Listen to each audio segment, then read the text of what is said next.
지난주에 이제 요셉이 이집트에서 파라오의 꿈을 해석해 준 것들이 나왔죠. 그래서 파라오의 꿈을 해석해 주면서 나라에 또한 어떻게 나라를 운영해야 되는지 정책도 내놓게 됩니다. 그러면서 순식간에 어떻게 됐어요? 신분이 죄수의 신분에서 갑자기 총리가 됐죠. 총리는 그 나라의 넘버 2잖아요, 그죠? 그리고 거기다가 요즘으로 따지면 거의 미국처럼 이렇게 큰 나라인데 그런 나라의 두 번째 위치에 올랐어요. 거기다가 거의 뭐 모든 일들을 그 왕이 파라오가 알아서 하는 게 아니라 총리인 요셉 보고 네가 다 나라 운영 알아서 해라 할 정도로 그렇게 신뢰하고 맡깁니다. 그래서 그 요셉의 말에 의하면은 내가 그 파라오의 아버지 같이 되었다 이렇게 얘기하죠. 그러니까 내가 거의 파라오가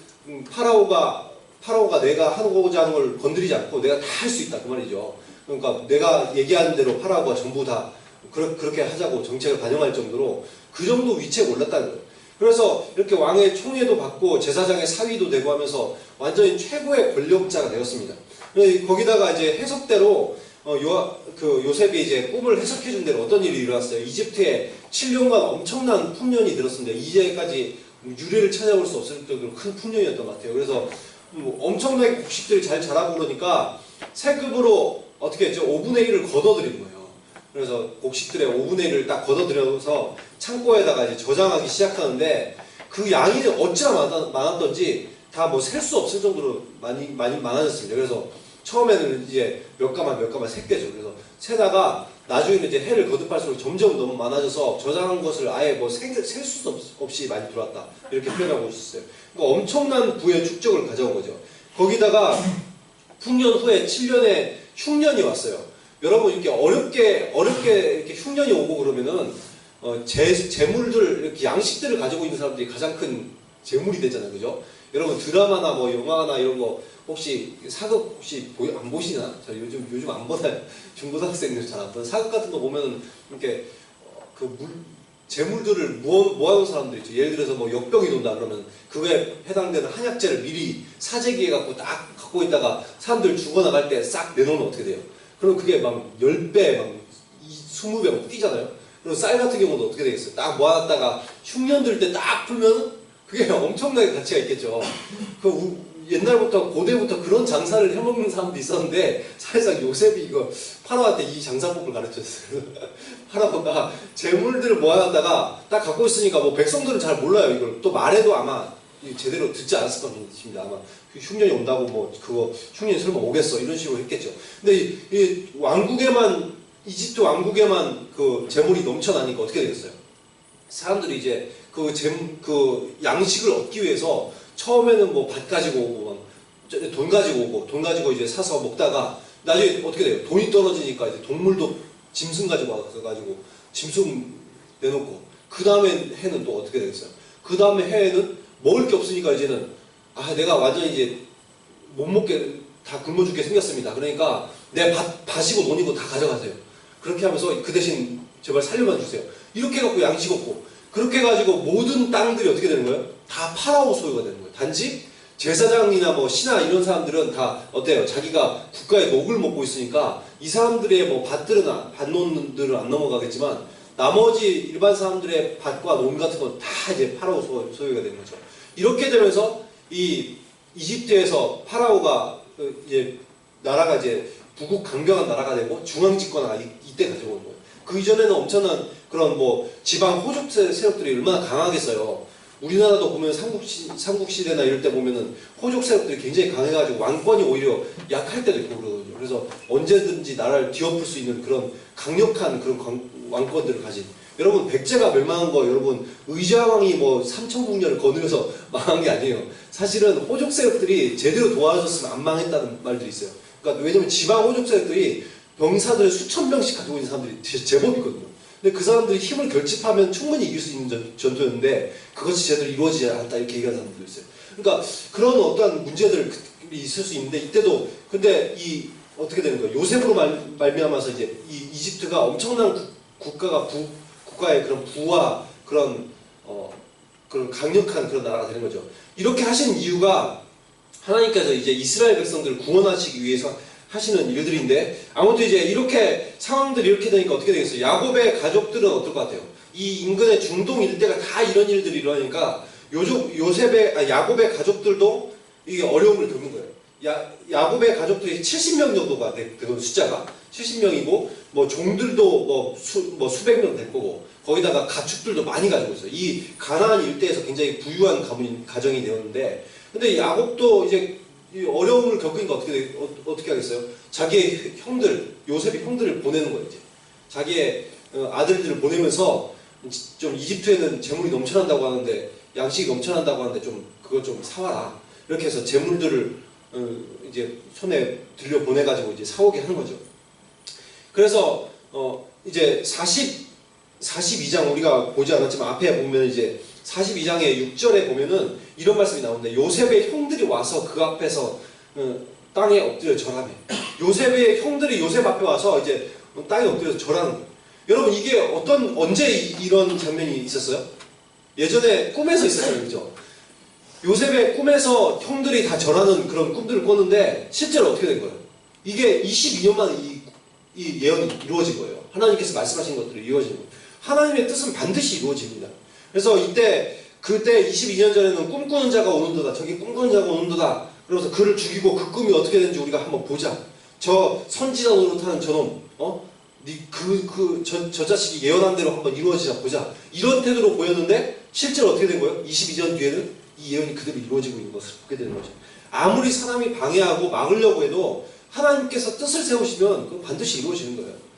요셉은 이제 처음에는 이제 모른 척을 합니다. 형들이 이제 어떻게 반응하나, 어떻게 행동하나 이제 보기 위해서 모른 척 하는 거죠. 근데 이제 형들은 어떨 것 같아요? 22년 동안 변했을까요? 안 변했을까요? 근데 여러분 하나님을 믿는 백성들은 시간이 지나면 지날수록 성품과 인격 이런 것들이 변하는 것들이 정상이잖아요. 그죠? 근데 요셉의 형들도 보니까 변하기 시작합니다. 그래서 예전에는 막 동생을 시기하고 질투하고 미워하고 그래서 심지어 죽이려고 까지 했던 그런 형들인데 보니까 형들의 성격이 많이 변했습니다. 그래서 그 동생 이제 요셉의 동생이 이제 베냐민이라는 동생이 있었는데 일부러 다 제가 설명을 못 드립니다만 뭐 이렇게 일부러 이제 베냐민을 종 삼으려는 것처럼 막 이렇게 시나리오를 만들어가지고 막 이렇게 했어요. 그러니까 이때 유다라는 형이 나서요. 그러면서 요셉한테 빌면서 그런 얘기를 합니다. 내가 차라리 종이 될 테니까 베냐민을 풀어줘라. 베냐민은 사실상 자기랑 유다한테는 배다른 형제거든요. 이 요셉의 동생이니까 자기가 예전에 어떻게 했어요? 그때도 유다가 요셉을 팔았었단 말이에요. 근데 지금 유다가 어떻게 나와요? 동생을 베냐민을 또 파는 게 아니라 어떻게 하는 거예요? 그냥 그 종되게 놔둔 게 아니라 자기가 오히려 노예가 되겠습니다. 종이 되겠습니다. 그럴 정도로 완전히 성격이 바뀐 거죠. 성품이 변한 거죠. 그래서 이것을 보면서 이제 요셉이 이제 그동안에 22년 동안 참고 또한 기다리고 해왔던 그 모든 그 감정들 이런 것들이 무너져 내리기 시작한 겁니다. 그러면서 이제 그때 이제 45장 말씀이 거기에서 이제 시작되는 거예요. 그래서 요셉의 형들에게 신분을 밝히는 장면이 나오는 거죠, 이제. 그래서 1절에 보면 감정을 억제하지 못하고 울음이 터져 나온 거예요. 막 우는 거예요. 울면서 형님들, 내가 요셉이에요. 내 아버지는 아직 살아 계십니까? 이렇게 얘기하면 여러분, 한번 여러분들이 그 요셉을 팔았던 형들 입장이라고 생각해보세요. 근데 딱 요셉이 형님들 이렇게 해서 막 울면서 형님들 제가 요셉이에요. 아버지는 괜찮으세요? 이렇게 물어보면 여러분들이 어떨 것 같아요? 여러분이 요셉을 팔았어. 어떨 것 같아요? 이게 1번 굉장히 반갑고 기쁘다. 2번 농담으로 여긴다. 3번 공포다. 뭐겠어요? 여러분들에게 오는 찾아오는 감정은 뭘 것 같아요? 기쁘고 반가워요? 요셉! 하이파이브 하면서 내가 22년 만에 우리 바꾸다 막 이럴 것 같아요? 아니면 막 네가 농담하고 자식 이러면서 마음속으로 너 설마 요셉이겠어? 이런 생각을 품겠어? 아니면 이게 요셉이란 여러분 이 파라오의 총리가 요셉이라는 걸 어떻게 말하겠어요? 그럼 여러분들에게 찾아올 수 있는 느낌 뭐겠어요? 공포 아니겠어요? 얼마 전에 이전에 어떻게 했어요? 자기가 요셉에 대해서 살인 미수의 인신매매범 아니에요? 죽이려고 했었고 그 다음에 인신매매 팔았잖아요, 그죠? 그러면은 요셉이 지금 어떤 마음을 가지고 있을 수가 있겠어요? 당연히 그거에 대한 원수를 갚을 만한 생각을 가질 가능성도 있잖아요, 그죠? 그럼 이거 완전히 공포잖아요. 이게 어떻게 안 죽고 살았지? 그리고 어떻게 노예로 팔았는데 어떻게 총리가 됐지? 여러분 그 이 요셉에 대해서 생각도 하기 싫었을 건데 지금 살아있는 거예요. 그러니까 우리들이 이런 것만 봐도 이게 죄를 지으면 안 돼요, 함부로. 여러분 내가 이렇게 죄를 짓고 누군가를 뭐 괴롭히고 상처 주고 뭐 여기에 우리 중고등부의 친구들 중에서는 딱 얼굴 봐도 이렇게 악한 나쁜 사람들은 없을 것 같은데 뭐 일진 이런 사람들 잘 없잖아요, 그죠? 근데 만약에 내가 이렇게 막 친구들 막 괴롭히고 때리고 여러분 그거 나중에 어떻게 다 그 죄를 감당을 그럽니까? 막 내가 막 무슨 문제를 일으키고 이게 지금은 막 그것 때문에 막 멋있어 보이고 또한 내가 뭐 이게 이렇게 해도 뭐 아무 일 없을 것 같고 또한 뭐 때로는 뭐 도둑질을 한다든지 사람을 괴롭힌다든지 이런 것들 설령 한다 할지라도 이것이 아무것도 아니게 생각할 수 있거든요. 근데 나중에 그게 다 이게 나에게 다 돌아올 수가 있어요. 대가를 요구할 수도 있고 아니면 그렇지 않더라도 이거 죄책감에 사로잡힐 수가 있습니다. 이 요셉의 형들도 죄책감에 사로잡혀 살아갔다는 걸 알 수가 있어요. 나중에 이제 형들이 잠시 이제 요셉이 이제 감옥에 가두고 막 이런 사건이 나오거든요. 이전에 그때 이제 형들이 어떻게 반응하는지 보려고 이렇게 하는데 그때 이 형들이 감옥에 갇혔을 때 그런 얘기를 합니다. 루벤이라고 첫째 형이 내가 죄 짓지 말라고 하지 않았냐 예전에 우리가 그때 동생을 그렇게 팔아가지고 우리들 그 피값을 받게 생겼다 이런 식으로 얘기하면서 막 굉장히 이렇게 죄책감에 사로잡혀 있는 모습들을 보게 돼요. 22년이 지났어도 예전에 그 요셉이라는 동생을 판 것이 아직까지 자기들도 해결이 안 된 거예요. 그 문제가 아직까지도 자기한테 그 미안함 그리고 그것에 대한 벌 받지 않을까 이런 마음들 이런 것도 있는 거예요. 그렇기 때문에 우리들이 함부로 이렇게 죄를 짓고 이렇게 하면 안 됩니다. 요셉이 그러면서 아무튼 이제 요셉이 형들에게 보니까 4절에 보니까 이렇게 내게로 가까이 오셨어. 여러분 요셉이 이제 여러분이 팔았어요 동생. 근데 딱 보면서 형 자기가 요셉이라는 걸 밝혔어. 그리고 나서 하는 말이 내게로 가까이 오셨어 이렇게요. 그러면 어떤 뭐 가까이 오라는데 지금 어떻게 하라는 거예요? 뭐 걱정 안 되겠어요? 그럼 가까이 가겠죠. 오라니까 어떻게 하겠어? 가야지. 총리인데 이집트 총리가 오라는데 어떻게 하겠어? 가요. 가까이 가는데 나는 그때 한 말이 이겁니다. 나는 당신들의 아우 요셉입니다. 이게 바로 앞에 왔죠. 나는 당신들의 아우 요셉입니다. 당신들이 이집트의 판자입니다. 그러니까 이게 완전 바로 앞에서 이런 얘기를 하고 있어요. 그러니까 지금 이게 완전 공포죠. 그럼 딱 여러분 이제 내가 신분을 밝혔고 오라고 해서 왔어요. 거기서 내가 당신의 아들 요셉입니다. 당신이 이집트의 판자입니다. 만약 드라마를 나서면 어떻게 할 것 같아요? 요셉 딱 끊죠. 끊으면서 이제 다음 주 이 시간에 딱 하겠죠. 지금 이런 상황, 지금 굉장히 공포의 상황, 이게 앞으로 어떻게 전개될지가 굉장히 이제 요셉의 형들은 완전히 지금 심장이 쫄깃쫄깃해졌겠죠. 지금 어떻게 이제 지금 어떻게 상황이 어떻게 될 겁니까? 여러분 이제 어떻게 할까요? 형들을 몽땅 다 죽여버리면 될까요? 좀 어떻게 하면 자기가 이렇게 좀 원수도 갚고 그 다음에 분노도 풀고 그럴 수도 있잖아요. 여러분 우리들이 일반적으로 생각할 수 있는 어떠한 그런 공의 아니면 뭐 정의 이런 것들은 어떤 거예요? 잘못을 한 것이 있으면 그 사람에게 책임을 묻게 하고 정당한 대가를 치르게 하는 것이 어찌 보면 정의, 공의 그런 거잖아요, 그렇죠?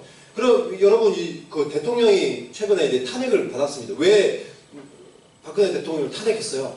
그 사람이 잘못한 것이 있으니까 뭐 비선 실세의 문제라든지 아니면 세월에 대한 책임 뭐 이런 것들 그런 것들에 대한 잘못이 있어요. 그러니까 잘못이 있으니까 그 사람한테 책임을 묻겠다는 거잖아요, 그죠? 그래서 탄핵을 했어요. 여러분 얼마 전에 뭐 드라마 그 피고인이라는 드라마 보셨어요? 거기서도 어떻게 해요? 그 사람이 그 무고한 사람을 죽이고 살인 미수에 살인 교사 이러니까 그 사람에게 결국 사형을 받게 만들잖아요. 그런 것들이 공의란 말이에요. 정의란 말이에요. 근데 요셉도 자기에게 살인 미수범이고 지금 형들이 살인 미수범이고 인신매매범이란 말이에요. 그러면 어떻게 하는 게 정상이에요? 징역이라도 살게 하는 게 좀 이렇게 뭔가 공의롭고 정의로운 게 아니겠어요? 그럼 어떻게 하는지 한번 보자고. 근데 오전에 보니까 이런 얘기를 합니다. 당신들이 날 이곳에 팔았다고 가슴 아파하지 마세요. 여러분 근데 이게 뉘앙스에 따라서 많이 바뀝니다. 예를 들어서 이렇게 당신들이 날 이곳에 팔았다고 해서 가슴 아파하지 마세요. 그럼 무슨 말이겠어요? 왜?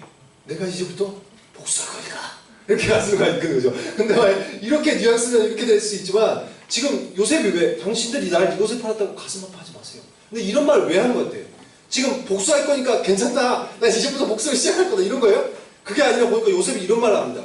이집트로 가게 한 것이, 이집트로 지금 보낸 것이 지금 사실 형들이 지금 보낸 게 아니라 하나님께서 날 보냈다 이런 얘기를 하는 거예요. 그 이유가 생명을 구원할 목적으로 그것을 준비하기 위해서 형님들보다 먼저 자기를 보냈다는 거예요. 아직 지금 흉년이 2년째 지금 찾아왔거든요. 흉년이 2년이 돼도 2년밖에 안 됐는데도 가나안 땅에서 가장 어찌 보면 가장 잘 사는 그 가정에 속하는 사람이 우리로 따지면 대기업 총수 같은 사람인데 그런 사람인데 보니까 어떻게 돼요? 양식이 없어서 양식을 다른 나라에 구해야 될 정도예요. 그러면 어떻게 된다는 거예요? 앞으로 5년이 더 남았어. 흉년이. 5년 동안 더 야곱의 가문 70명이 그리고 그의 종들과 모든 가축들이 그 버틸 수 있을까요? 불가능해요. 이거는. 그렇기 때문에 이것을 앞으로 5년간 더 밭도 못 갈고 추수도 못 할 건데 그렇게 되면 모두 죽겠다는 거예요. 그래서 하나님께서 큰 구원으로 야곱의 가문들의 생명을 보존하시고 또한 후손이 끊기지 않게 하시려고. 그리고 그 후손은 어떤 후손이에요? 성경을 우리들이 통해서 알 수 있는 것은 이 후손은 어떤 거예요? 창세기 3장 15절에 보면은 여자의 후손 가운데서 메시아가 오겠다고 하신 그 예언. 그리고 아브라함에게 자손에게 별과 같이 많게 하시겠다. 그리고 그 가문 가운데 하나님께서 주시려는 그 메시아가 오실 것인데 그 메시아의 가문을 얘기하는 거죠. 그것이 인류가 기다리고 있는 메시아. 그분이 오실 그 가문이란 말이에요. 그것이 끊기지 않게 하시겠다는 거예요. 그 가문들을 계속해서 이어가게 하시겠다. 그런 하나님의 계획을 가지고 계신 거예요. 그렇기 때문에 요셉을 먼저 보내셔서 어떻게 하셨다는 거예요? 이집트의 총리가 되게 하시고 또한 그 파라오의 아버지 같은 존재가 되게 하시고 그래서 통치자가 되게 하셔서 지금 이스라엘 백성들을 이스라엘 자기의 그 야곱의 가문들을 다 구원할 수 있는 계획들을 미리 22년 전에 하나님께서 세우시고 이 가운데 보내셨다는 것이죠. 여러분 일반적인 사람 같으면 어떤 생각을 하기 쉽겠어요? 형들이 나에게 이렇게 해가지고 내가 이렇게 팔려왔고 그래서 원수를 갖고 싶은 마음들이 들 수 있고 또한 내가 어떻게 잘해가지고 꿈 해석 잘해주고 내가 좋은 정책 내서 성공했지 이런 생각을 품을 수 있지만 요셉은 어떻게 생각하나요? 이 모든 과정들을 누가 하셨다고 지금 믿고 있는 거예요? 하나님께서 하셨다고 믿고 있는 거예요. 물론 그렇다고 해서 형들의 어떤 행위들이 정당화되는 것이 아닙니다. 형들이 요셉을 이집트에 파는 어떤 악행을 저지르도록 하나님께서 만드셨다 이런 얘기는 아니에요. 하나님께서 그걸 악을 조장하시는 분이에요? 그런 분은 아니란 말이에요. 요셉이 믿는 것은 그럼 뭘 믿는 거예요? 요셉이 형들을 하나님께서 뒤에서 조종하셔서 팔게 만들어서 형들이 나를 팔았다 이렇게 믿는 거예요? 아니면 예를 들어서 그렇게 실제로 주장하는 사람도 있어요. 가룟 유다 같은 경우도 예수님을 팔았잖아요. 그죠? 예수님을 팔지 않았으면 어떤 일이 일어났을까? 어떤 사람이 이런 고민을 한 거예요. 그러면서 예수님을 팔지 않았으면 인류를 구원하는 예수님이 십자가를 못 졌을 거다. 그렇기 때문에 누가 가장 큰 공헌을 했다? 가룟 유다가 가장 큰 공헌을 했다. 그래서 비밀리에 예수님이 가룟 유다에게 이런 얘기를 했다. 네가 날 좀 팔아야 되겠다. 희생을 좀 해야 되겠다. 넌 사람들에게 적이 될 거야. 너를 굉장히 싫어하게 될 거야. 그럼에도 불구하고 네가 그런 일을 했으면 좋겠다. 하나님의 나라에서 네가 제일 상급이 클 것이다. 이런 식으로 예수님하고 딜을 했대요. 얘기를 했대요. 그래서 그 얘기를 베드로가 수제자지만 실제로 가장 큰 공헌을 한 것은 가룟 유다다 이런 식으로 주장하면서 책을 막 만들어서 유다 복음이라는 책을 만든 사람들이 있어요. 이상한 사람들. 이단이죠. 그런 걸 만든 사람이 있어요. 여러분 그러나 그래요? 그게 아니라는 거예요. 가룟 유다는 정말 나쁜 놈이에요. 나쁜 짓을 했어요. 지금 형들은 분명히 나쁜 일을 했어. 그런데 그러면 왜 이런 요셉이 이런 얘기를 할 수 있는 거예요? 50장 20절에 보면 이런 말이 나와요. 창세기 50장 20절에 보면 당신들이 나를 해하려 하였으나 하나님은 그것을 선으로 바꾸셨다. 이렇게 얘기해요. 형들이 분명히 잘못했어. 그거는 형들이 팔면 원래 안 되는 거였어. 그건 정말 잘못한 거예요. 악한 일을 했어요. 근데 그것을 어떻게 하시는 분이냐면 하나님은 그 악한 행동을 선으로 바꾸셨다는 거예요. 그래서 하나님의 일을 이루는 오히려 이 악조차도 많은 사람들의 생명을 구원하는 하나님의 일에 쓰여지도록 만들었다는 거예요. 하나님은 악을 선으로 바꾸실 수 있는 분이시죠. 정말 놀라운 분 아니에요? 정말 우리들이 일반적으로 생각할 수 있는 것은 어떤 악한 일들이 일어났어요. 그러면 그 결과들은 계속해서 악합니다. 그런데 하나님께서 개입하시면 어떤 일들이 일어나요? 악한 일일지라도 그것들을 하나님께서 선으로 바꾸시는 능력이 있으셔요. 그래서 하나님이 개입하시면 악한 역사 속에서도 하나님의 뜻을 향한 선한 결과들이 도출이 되는 거예요. 그렇기 때문에 우리들이 뭘 믿을 수 있는 거예요? 이거 뭐 어떻게 할 수 있는 거예요? 아무리 세상이 악하게 돌아갈지라도 그럴지라도 우리들이 절망할 필요가 없는 거예요. 항상 희망을 가질 수 있는 거예요. 세상에 얼마나 그 어둠의 세력들이 많고 그런 배후의 세력들에 의해서 세상이 돌아갑니까? 그러나 이런 것들을 보면 절망적이죠. 그런 어떤 상황들만 보면 정말 악하게 점점 되는 것 같고 멸망을 향해 달려가는 것 같아요. 그러나 우리들은 늘 무엇이 있는 거예요? 아, 이런 악한 모든 상황까지도 사용할 수 있는 하나님. 그래서 선하신 일로 바꾸실 수 있는 하나님. 그 하나님을 알 때 우리들은 결코 절망할 필요가 없는 거죠. 오히려 더욱더 희망적이고 오히려 하나님을 더욱더 의지하고 기대할 수 있는 것이죠. 지금 요셉은 바로 이런 마음을 가는 거예요. 바로 이런 하나님의 놀라운 섭리들을 믿기 때문에 또한 오히려 어떻게 할 수 있는 거예요? 형들에게 용서할 수 있게 되는 거예요. 내가 만약에 내 마음들, 내 성격 이런 것들을 하면 형들 용서하기 쉽겠어요. 그것이 어렵다고. 그러나 이런 모든 과정 가운데도 하나님께서 선하게 인도하시고 내 삶을 돌보시고 또한 오히려 하나님께서 이런 악한 상황을 변화시켜 주셔서 자기의 아버지의 가문들을 살릴 수 있도록 인도하셨다는 것. 이런 것들을 믿기 때문에 이 하나님으로 인해서 용서할 수 있게 되는 거죠. 물론 우리들이 뭐 죄를 보고도 방관하거나 아니면 경찰서에 신고하지 말라는 건 아닙니다. 만약에 뭐 처벌이 없다고 생각한다면 세상은 정말 악해질 수밖에 없어요. 더욱더 악하고 범죄가 난무한 땅이 됩니다. 그렇기 때문에 마땅히 우리들은 범죄하는 것을 보면 신고도 해야 되고 또한 그것을 막을 수 있다면 막아야 돼요. 그럼에도 불구하고 여기서 말하는 것은 그러니까 우리들이 용서해야 되는 어떤 태도들 이런 것들은 생각해 봤으면 좋겠어요. 내가 어떤 사람들이 나에게 여러분들에게 피해를 준 사람들도 있을 수 있죠. 그런 사람들이 그런 나에게 피해 준 사람들에게 내가 어느 정도까지 과연 그 사람들을 용서하고 은혜를 베풀어야 될까요? 정말 사람들을 신고하고 법정에 세울 수 있지만 우리들의 마음의 태도는 달라야 된다는 거죠. 내가 만약에 어떤 사람들이 나에게 잘못하였을 때 그 사람에 대해서 증오, 분노, 안갚음 이런 것들이 인간들이 가지고 있는 본래의 속성이거든요. 나에게 잘못한 것들에 있어서 있으면 그것보다 더욱더 큰 것으로 갚아주고 싶은 마음.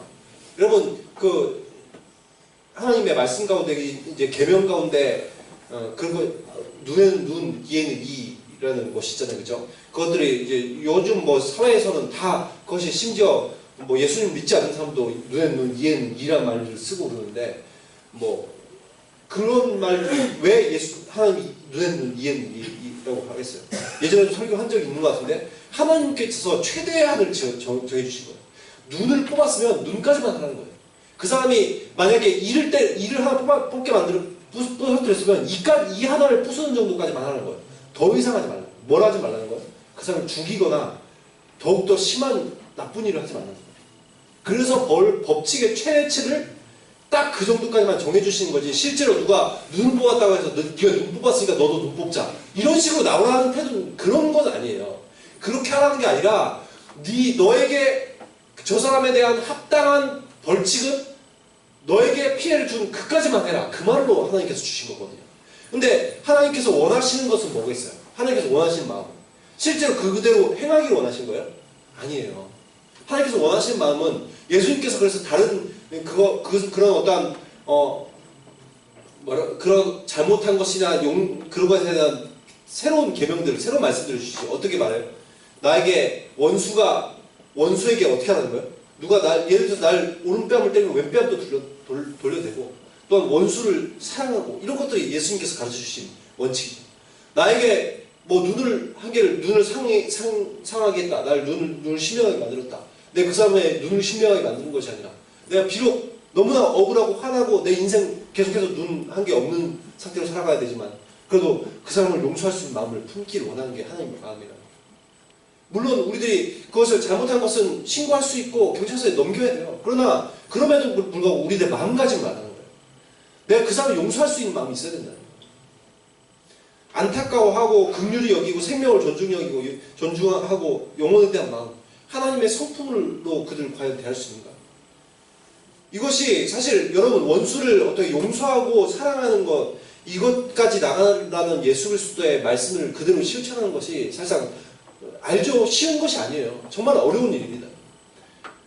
하지만 정말 우리들이 생각해 볼 때 예수님은 어떤 분이셨어요? 예수님은 십자가에 달리시고 또한 채찍을 맞으시고 그런 과정, 그 고난을 받으시면서 십자가에서도 사람들이, 밑에 있는 사람들이 예수님 앞에서 욕을 하고 조롱을 하고, 근데 예수님께서 뭐라고 말씀하셔요? 아버지, 저들을 사하여 주십시오. 저들이 지금 하는 일들을 알지 못합니다. 예수님은 어떤 마음을 가지고 있는 거예요? 그 사람을 용서하고 그 사람을 사랑할 마음을 갖고 있어요.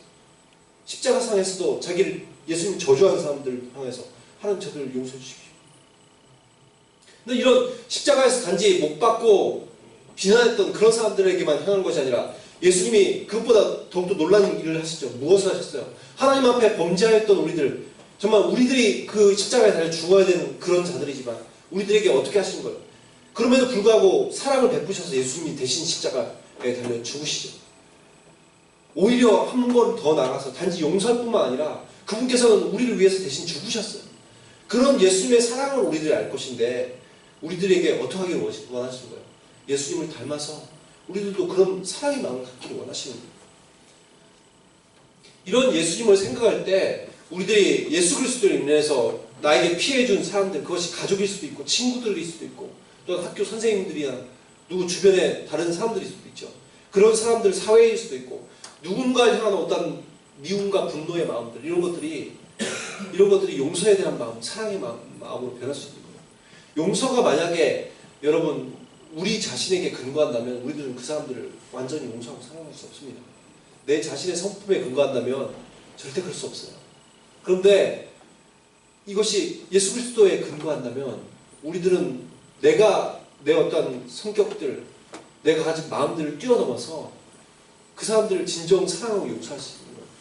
그래서 정말 이 예수 그리스도 말미암아 용서와 사랑을 실천할 수 있는 그런 요셉과 같은 사람이 되었으면 좋겠어요. 또한 이런 모든 일들, 나에게 비록 악한 일들이 벌어질 수 있고 여러 가지 위기들이 올 수 있고 안 좋은 일들이 생길 수 있지만 그럼에도 불구하고 이런 모든 과정 가운데 하나님께서 이런 악한 것들을 변화시켜 주셔서 얼마든지 선하게 사용하실 수 있다는 것을 기억하면서 늘 우리들의 삶 가운데 역사하실 그 하나님을 기대하면서 살아갔으면 좋겠고 다른 사람들을 용서할 수 있는 마음을 같이 품을 수 있는 그런 저희들이 되었으면 좋겠습니다.